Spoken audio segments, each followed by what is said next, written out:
Hi everyone, I hope you're all well and welcome to today's video. In this video, we will be navigating from level 1 to level 2, and the instruction for this level is the password for the next level is stored in a file called, I believe this is a hyphen, located in the home directory. These are some of the commands that we may find useful, and these are the resources that will be important in helping us understand what is expected of us in this level. This is similar to the previous one in that we are supposed to navigate to the home directory and locate a file. The process is the same, where we're going to use the same SSH command.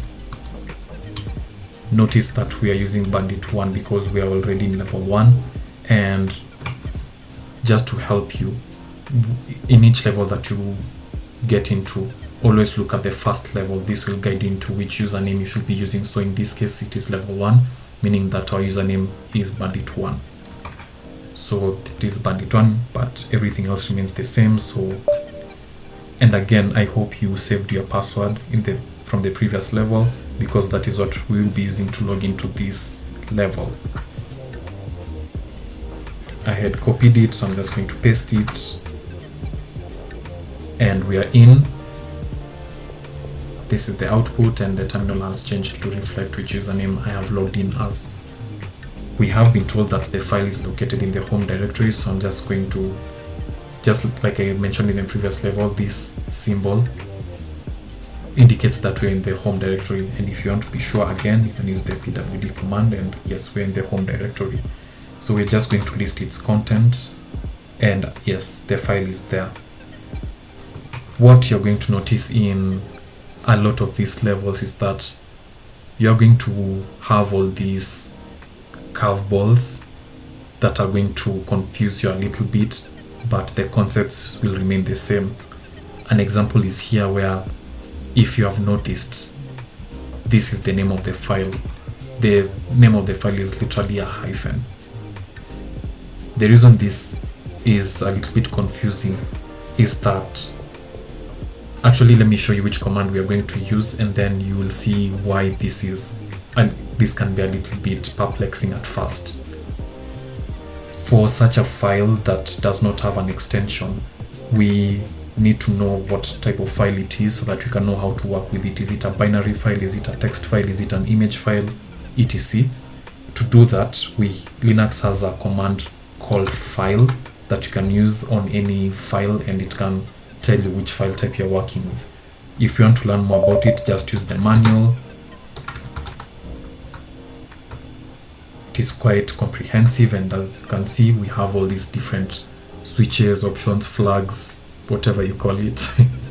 And this is actually part of what I was telling you about it being confusing. For each option, you use a hyphen and then a letter to describe which option you want to work with. Now, take note of that, because it will be useful in us understanding the trick of this question. How you use file is that you type file and then the name of the file. If we are going to be working with this file that is named hyphen, then notice what happens. If you type in file and that is the name of the file and you hit enter, nothing happens.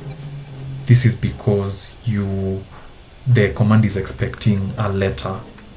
If you remember, in the options, each option is a hyphen and then a letter. So when you type this, the command is waiting for you to type in a letter so that it can complete, because right now it is incomplete, right? And that is why it is hanging. How you circumnavigate this is that, let me just cancel this, you sort of escape it. And how you do this in Linux is just type file, the command, and then /. What this // does is that it tells the command that whatever I'm going to type after this is actually the name of a file. It is not an option, it is not a switch, it is not a flag. So do not wait for a letter so that you can complete it. It is the name of a file. So that is what you're going to work with. The name of the file in this case is hyphen, and when we hit enter, it returns text, meaning that this is a text file. This is important because we now know that it contains some content, and we can now use the cat command to see what it has. The same applies for this command and all other commands, so that they do not think that we are going to write an option. We escape it using /, meaning work with the name of the file that I'm going to enter next. Hyphen is the name, and there's the password. That is how you would have navigated this, and you can now see why this game, why Bandit is quite useful in new learning Linux. Yes, so for this level we have learned how to use the file command, and this is the password, so be sure to save it somewhere on your local machine, and I will see you in the next level. Thank you and bye bye.